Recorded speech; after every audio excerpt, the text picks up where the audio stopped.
Hello and welcome to the Third and Long podcast, the only podcast for NFL punters. I'm your host, Grant Lee. Third and Long podcast is brought to you by Little Birdie TV, Punting Form, Topsport.com.au, and the home of stand-up comedy, The Comics Lounge. What an amazing week we had. Did we see one of the greatest of all time finish his career? But first, before we get to that, it's time to introduce Nick Tedeschi, my BFF, pro punter, and the master behind the tips package to the house. Welcome, Toprope. How are you, buddy? Look, I'm not too bad, Graham. I'm just happy to be back in a team of three this week. Well, in saying that, welcome. It's been a while. Live from downtown Miami, my compadre, our NFL tipping machine, with his package, the shoebox, Jerry Jones. Welcome back, buddy. How are you? Yeah, I've missed you guys, man. I missed a couple of shows in a row. I mean, they're going to happen here or there. I don't like to miss back-to-back, which really sucks, but I'm here now, ready to rock and roll. We got a lot of winners coming, and we got a lot of stuff that's happened since I've been gone. Well, we did hit up management to see if they'd fly us to you, and we could do it from Miami, but we're still waiting for that to get ticked off. So, look, crazier things have happened, so let's jump straight into it, boys. I hate to say it, I'm a massive Tom Brady fan, but he is looking washed. Do we think Tom Brady will finish out the season, Toprope? Yeah, he'll finish out the season. I think he's going through a divorce, so he can finish off the season. So, I don't know how successful they are. I certainly wouldn't rule the Bucs out just yet, but he's been pretty disappointing, and probably the biggest concern was him, going to weddings 2 days before a game and missing some of the preseason, very un-Brady-esque. But I wouldn't write off, arguably the greatest quarterback of all time. That's for sure. So, do we think that the Green Bay Packers can fix their offensive struggles before they meet the Buffalo Bills in prime time, Jerry? No, they won't. Unfortunately, they're not going to fix those struggles. Along the same lines of the Brady, I mean, you got an older quarterback who's starting to show his age. Both of them, one has more weapons than the other. One's a little younger than the other. But it's funny, if you guys remember watching this show, we both had like a little long shot where I think me and Toprope both said that we could see the Bucs missing the playoffs. I don't know if the audience laughed at us, but we both had that pegged. It's looking like it could come to fruition. I think they'll right the ship. But getting back to Green Bay, I think both of them will be okay. I don't think they're going to be what they were last year. I don't think either one are a threat to win the championship. But with the expanded playoffs in this, the 17th game, and I think one of the two, maybe both, can still sneak in there, but they won't do any damage come playoff time. So they'll right the ship enough to get there, but I don't think either one of them can fix the problems that they have.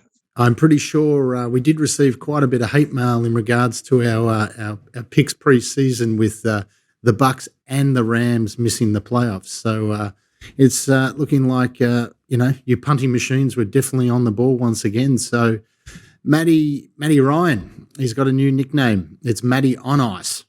Do you think we're ever going to see Matt Ryan start in the NFL ever again, Toprope? Well, I hope we do, and I hope we do because he has been one of the great quarterbacks to bet against from a betting perspective. I don't think any quarterback has a worse cover rate in the last 5 years than Matt Ryan. So betting against Matt Ryan was always was generally a pleasurable experience, particularly when he was favoured. But I can't see any way that the Colts go back to him this year unless Sam Ellinger goes down with an injury. And could I see a team, naming him as QB1 in 2023? I wouldn't have thought so. So, he'll float around a bit, but I don't think we're going to see him, as a starting quarterback anymore. So the Philadelphia Eagles are just getting stronger by the minute. They're trading a fourth-round pick for star Robert Quinn. Are the Eagles the most dangerous team in football now, Jerry? I mean, it looks that way. I'm still not sold on Jalen Hurts if they get behind. I mean, that's the issue. If they can play from the front, they can do whatever they want. But I'm not sold on him being able to take a team from 14 down where Rodgers can do it, Brady can do it, Mahomes can do it, Allen can do it. We haven't seen it. Does that mean he can't do it? No, it doesn't mean that. It just means we haven't seen it. I still going to go with the Bills and the Chiefs as clear cut.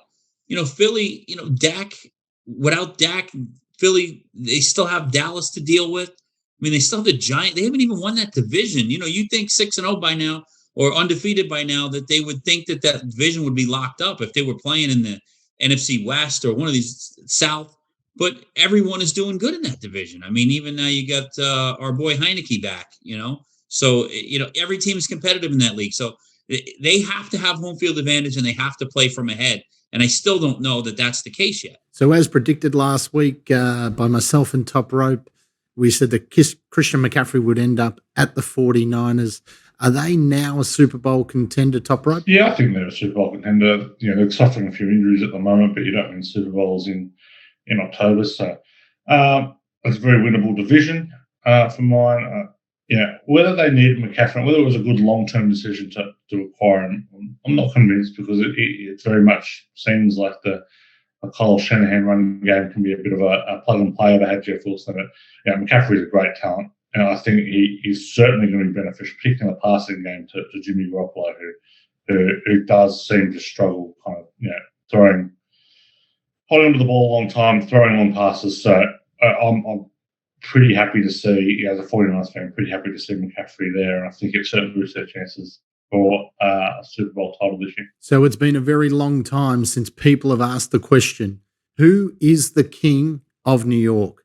We've got the Giants at 6-1 and the Jets are at 5-2. Jerry, who is the king of New York football? I mean, right now it's the Giants, simply because they have the better record, and then Breece Hall went down. Big blow to the Jets running game. I mean, he looked like a runaway rookie of the year. Just phenomenal running back. He went down. It's a big blow. They were outstatted. I don't know if that's a word, statted, but against Denver, all the way across the map, yards, first downs, third down conversions, everything, and they still won that game. So I think it's more smoke and mirrors. I think the Giants are a little more real. Daniel Jones is maybe finally coming into his own. Long time coming, but he looks competent. They just got rid of that Kadarius Toney, so I think they're going to turn to Wan'Dale, their rookie from Kentucky. I think they're going to turn to him. They got rid of Kadarius Toney, and Saquon Barkley looks like Barkley of old. So I think they're the king of New York right now. You ask me today, that's what the answer is. It might change in 3 weeks. So benching Mac Jones for Bailey Zappi on Monday night, I think it's brought more questions to the New England Patriots. And what is Bill Belichick doing? It's one of the biggest fumbles I've ever seen from such a great head coach. What was your take on that, Toprope? No, I'm all over the Zap, man. Let's get to Bailey Zappi. I had no problem with him benching Mac Jones. I thought Jones played very, very poorly in that first quarter. Zappi comes in, put them right back in the game. Zappi's still young, but Zappi's got an arm on him. But, he's gone back to Mac Jones this week. I think this might be where the error is. I completely understand not wanting to wipe your hands of a quarterback you took with I think a top 15 pick a year ago. But, the old saying goes, when you've got two quarterbacks, you've got no quarterbacks. And, I think a decision's going to have to be made pretty quickly because, if you ask, I think any New England Patriots fan, I think they all want to see Zappi in there. So the New York Giants are a big underdog this week against Seattle, and the Giants are 6-1. Seattle's 4-3. Have the bookies got this one wrong, Jerry? And it's funny about that game. So Seattle only opened like a 1-point favorite, but they were immediately bet up to like 3. I don't know if it crossed 3 yet. I saw 3 before I left the office, and I don't know. I mean, Geno Smith looks really damn good. I mean, I can't believe how good he looks. He looks comfortable. I mean, you think they would trade him for Russell Wilson right now? What do you think? Russell Wilson looks terrible over in Denver, but Geno's got them going. They got a dominant wide receiver duo, and Kenneth Walker III. He showed you what he's all about. The rookie, he had a great game last time out. I don't know. They're there. They're in the hunt. I don't think, I wouldn't be surprised if they lost their next 10 games in a row or if they made the playoffs. I still don't know what to think about them, but being favored of the Giants is warranted, even though I like my Giants over there at 6-1.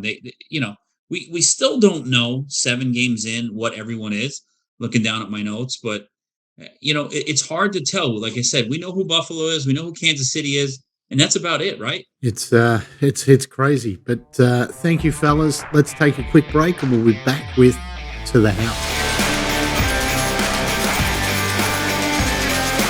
Hello and welcome back. Now it's time to take it to the house. Brought to you by topsport.com.au, family owned and operated for 35 years. Bet with a bookie you can trust. Bet with topsport.com.au. So, Toprope, take us through the bookie wrap for week 7. Yeah, a bit of a nothing week in terms of trends. We had 9 of 14 favourites win, 7 covered the line. The totals went 7 and 7. Home teams went 9 and 5, so all as expected there. Bayes underachieving at 60%. You kind of expected that number around 70%. As such, we've only seen 42% of cover. So underdog bettors are enjoying the year. As we've noted all year, under bettors have certainly kind of reaped plenty of rewards. She's scoring well and truly down this year, so 58% to the under. So when I wake up on a Monday morning and the first series of games have happened, I go straight to my betting account, and it always looks like it's fattened up a little bit. So Toprope, take us to your tip package to the house for week 7. Yeah, very happy with how we went in week 7. We had 4 winners. 4 winners to open. We had Washington +5 against Green Bay. Not a lot to worry about there. The Giants and Jags under, that fell in there. The Colts and Tennessee game, we were on the under in that one. Also very easy in that. As you watch, not only 29 total up there. The Tampa Bay Carolina game under again. That was in 0-8, 24 points that one made up. And then finally, Patriots -7.5 got blown out of the water by the Bears. So disappointing, but I think we're north of 30% for the season. So, in a particularly strong market like the NFL, you'll take that any day of the week. So very happy with how things are rolling. Perfect, mate. Amazing. Thank you once again. So, Jerry, would you like to take us to your shoebox? Yeah, I mean, I got a tough act to follow over there with this guy, just killing it. He's showing off. I had a terrible 2 weeks ago. It was the only week that I really was embarrassed about. But just kind of treading water. I had a terrible week 2 weeks ago. But on the show, it's funny that the games that I don't bet, the ones I don't give out, whenever I analyze them, I seem to nail them when I look back. But last week, the only pick, again, we want to win them all. The only pick I didn't like was the Chargers. I don't know what happened there. They never had a chance. I just, who knows what the hell happened with that game. The Broncos, Russell Wilson was out. I had to get these plays in early. So that it is what it is. And the other two were winners. So just a choppy week, but we're looking for much better this week. So let's jump straight into it. We're lucky once again. We've got an extra game this week. We have 8 matches here in Australia. And let's kick off with match number 1. Denver at Jacksonville, Monday, 12:30 a.m. ESPN. The line, Jags -2.5, and the total is 40. So once again, guys, it's a London game. Doug Peterson is starting to work his magic to get rid of that losing culture in Jacksonville, I think. The Broncos' defense is outstanding, but their red zone offense is struggling. What say you, Toprope? Yeah, I don't feel great about this, but I'm with Denver in this one, +2.5. A few angles at play here. Underdogs in the first 8 weeks of the season, the total less than 42 have a great record, 56-28-1 against the spread. Trevor Lawrence is a starter, 7-17 against the spread. The Jags have covered just 2 of 13 off a loss, 8 of 28 overall. Denver, they've covered 13 of the last 17 off scoring less than 15. So, this is kind of pre-Russell Wilson era, most of this, but I've just got to read the points here. I've got no faith in Jacksonville. So, match 2, it's my favorite match of the week, guys. And Chicago at Dallas, Monday, 4 a.m. ESPN. Cowboys -9.5. The total is 41.5. The Cowboy defense is allowing only 4.7 yards per play, which is pretty amazing. The 29th in total offense, though. So the defense is really keeping the Cowboys alive. And Justin Fields last week for the Bears, what can you say? He was amazing in prime time. Where's the play on this one, Jerry? Yeah, I don't know if you guys are going to edit that out or not, but my dogs just went crazy. So I got to go with the dog here, right? The Chicago Bears, I think that's what they were telling me to do. Justin Fields looked amazing on the road at New England against Bill Belichick, who usually makes younger quarterbacks look foolish. Maybe he's turned the corner. So I like the Bears here. I don't expect them to win. 9.5 is a lot of points in the NFL, especially with a team like Dallas that hasn't shown on offense. Maybe Dak is a little rusty. Yeah, their defense is amazing, but I think the Bears can score enough. If the Bears get 2 touchdowns, I really like my chances. So I'm going to go with the Bears plus 9.5. Don't look for them to win, but look for them to keep it within a touchdown. Hopefully your dog didn't see my shirt because I tell you, it's my favorite thing in my closet at the moment. So, all right, boys, let's jump straight into match number 3. Pittsburgh at Philadelphia, Monday, 4 a.m., ESPN. The line, Ravens minus 11. That's huge. Total 44. The Eagles are the best team in the comp. I hate to say it. They're top 5 for scoring offense. They're top 5 for scoring defense. Have the bookies got this one right with the line, Toprope? Yeah, I kind of think they do it right. That's probably in my numbers, I'd come up with Philly minus 10. So, it reasonably close to mine. I haven't got a line playing this one. Just some notes. Mike Tomlin, 39-15-1 against the spread as an underdog from week 5 onwards. But 10-plus favourites, 10-point favourites or more off a bye, covered 10 in the last 14. So nothing there. But do have a bet in this game, and it'll be on the under. Very keen on the under here. The under is 25-16, and there's a double-digit home favourite, weeks 5 to 8. And Pittsburgh are a big under team in this spot, 47-19 under on the road, 5-2 under off a loss. So they've got all kinds of issues with their ability to score this year. So I'll be riding the under. I think 43 is the number. Wonderful. Thank you, Toprope. Let's bounce straight into match number 4, New England at New York Jets, Monday, 4 a.m. on 7, mate. The line, Patriots minus 2.5. The total 41. Jets are a home dog, really. The Jets have lost their offensive rookie of the year, Bryce Hall, with a knee injury, which is a massive shame. That kid is a gun. What is going on with the QB situation in New England? Bill Belichick, the Mad Hatter. Who have you got on this one, Jerry? So a little, foreshadowing here. I do have the Patriots as my charity pick. That'll come up later. I really do like the Patriots here. They looked horrible on Monday night, but this is the NFL, and you're never as bad as you look or as good as you look the week prior. Patriots have owned the Jets. They will continue to own the Jets. Breece Hall, bad loss at the running back there. I know we've been dancing around Bill Belichick and his Mad Hatter nonsense. He's already announced that Mac Jones is his starter. So I'm thinking that it was more injury related and that the quick hook was just that Mac Jones was not ready. He has come out. And before Thursday, they said Mac Jones is quarterback. I think Mac Jones is the right play. Zappy's a nice story out of Western Kentucky, throwing the ball all over the joint in college, moved the team right down the field, got 2 quick touchdowns, but they did absolutely nothing after those 2 drives. It just completely got shut down. Patriots own the Jets, low line. I just got a win, less than a field goal. Go with the Patriots. Awesome. Thank you, Jerry. So let's bounce into the match of the week. For my liking, match 5, San Francisco at LA Rams, Monday, 7:25 a.m. ESPN. The line, 49ers minus 1, and the over-under 43.5. The Niners last week, Nick, they played like crap, and the Chiefs sort of embarrassed them. No team has fewer 3-and-outs in the league than the 49ers, and this is going to be a hell of a divisional game. Where should the punters put their dollars on this one, Toprope? Yeah, I found this game really difficult to assess from a side point of view. Home division dogs have a great record, 53-37 against the spread. The dog has covered 7 of 8 in this one, so probably leaning towards the Rams, but another good play and another good underplay in this one.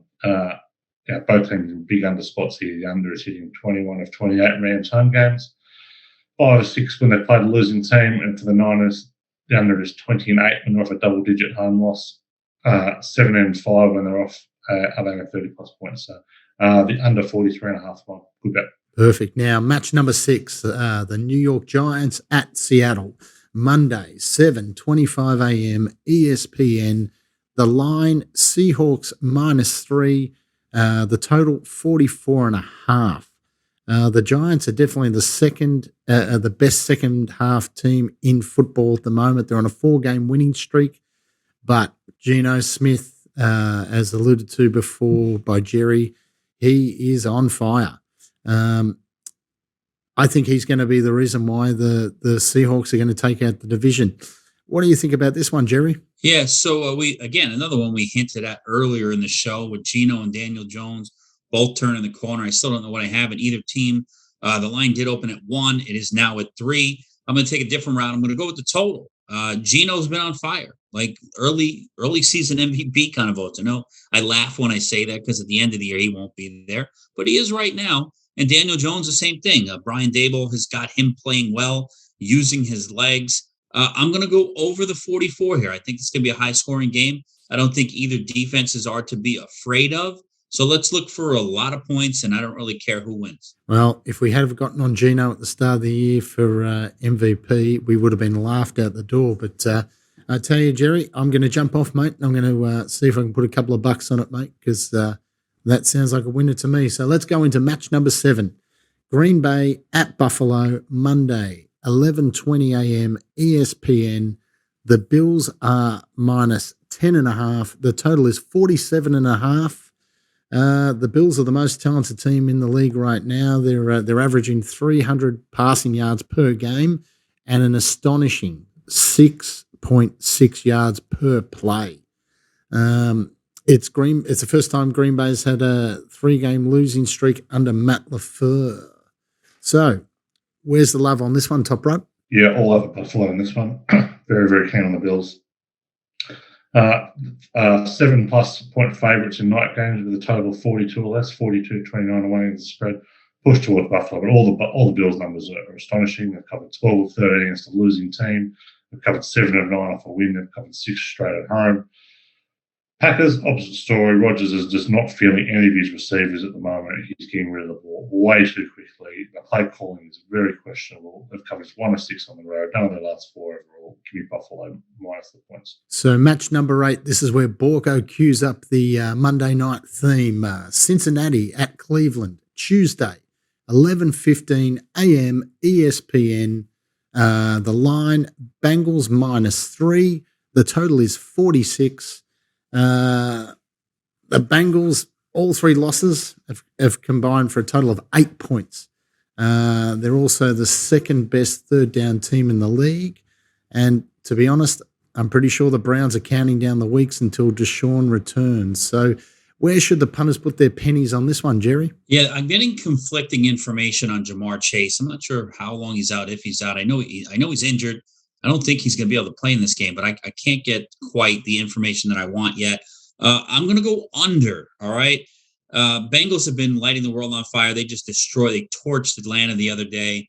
But I just have a feeling the Browns, like you said, with Jacoby Brissett and the running game, they're going to look to bleed clock. They're going to look to shorten the game. And Cincinnati with Joe Mixon, if Chase does miss, they can still move the ball on the ground. There are a couple other wide receivers, but I just see both teams, divisional game, playing this close to the vest. I don't see this game in the 50s. So give me under 46 and enjoy your Monday night game.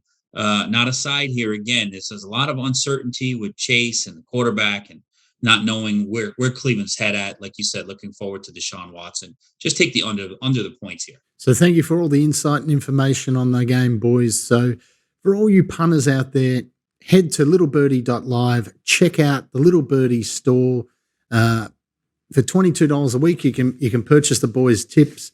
For the shoebox, Jerry's picks, head to the shop. And if you want top ropes to the house, head there as well. And if you're serious about punting on the NFL, or you just want to show off to your mates and pretend you know all these crazy stats that we're throwing out, head in there, guys, and purchase those packages and tell everyone Christmas is on its way. So talking about prices, Top Rope, how are we looking for the Super Bowl? Yeah, the Bills just keep on firming. The Chiefs were very impressive last week, and they've been the other big firmers. we tipped the Ravens out a couple of weeks ago at $20. They've certainly shortened up as well at $16. And Dallas, Minnesota, Tampa Bay floating around the $18 to $20 mark, along with the Bengals. So, I don't see a lot of value on this on this second page. I couldn't give me the Packers, and I don't really give teams like the Giants or the Chargers or the Lions any real chance. So, and the Rams won't be going back to back. So, if I was playing about, I reckon, Tampa Bay probably getting out to a bettable price right now at $18, but not a lot for me at the moment. So, gentlemen, it's my favourite part of the show. It's the charity tips, and each week all the panelists are granted $100 to invest by our big sponsor at topsport.com.au. And guys, I don't know if this is correct, but I had another winning week, and I'm on top there at 5-2. And how did you go, Toprope? Poorly. I was on the Patriots -7.5, which never looked likely. So could not have been a worse bet for charity. So at least, Jerry, you were on the winning side there with me, mate, at the top of the mountain. Who did you back? I had the Bengals. It was probably the easiest game of the week. I mean, I'm saying this after the fact, but the Bengals, they were never really threatened by Atlanta. I think it was 21-0 early. They just looked like world beaters. They look like the team that went to the Super Bowl last year. So Bengals -6 was pretty easy. So I must say it's an exciting time for me when I can get one over the top of Toprope in the charity tips. So I'm quite excited here, boys. So sorry about that. So look, for week 8, I've gone out on a limb. I've picked the Lions +3.5 for the Royal Children's Hospital. Who have you got there, Toprope?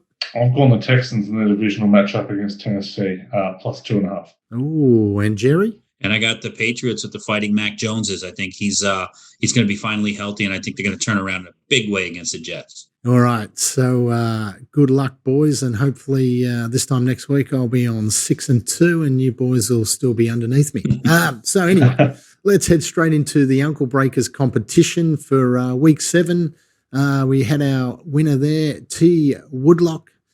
He tipped the Dolphins by 7 points. Congratulations, mate. You're going to be part of a big prize there at the end of the year. So guys, for week 8, our match is the Green Bay Packers at Buffalo Bills, Monday, 11:20 a.m. So week 8 now, if you don't know how to enter, you're crazy. But basically, enter your team and how much the margin will be. Make sure to put it on all your socials and our socials at Twitter, littlebirdie.tv, Third and Long TV.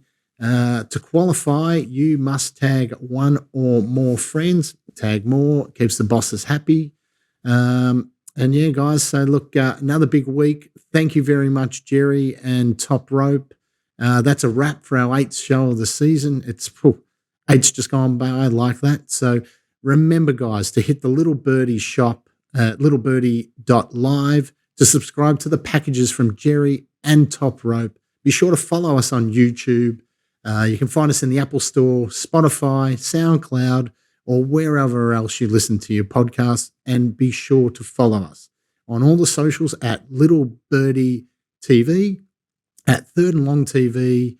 And remember, guys, for all your NFL punting action, head to topsport.com.au. Invest wisely, punters, and enjoy week 8.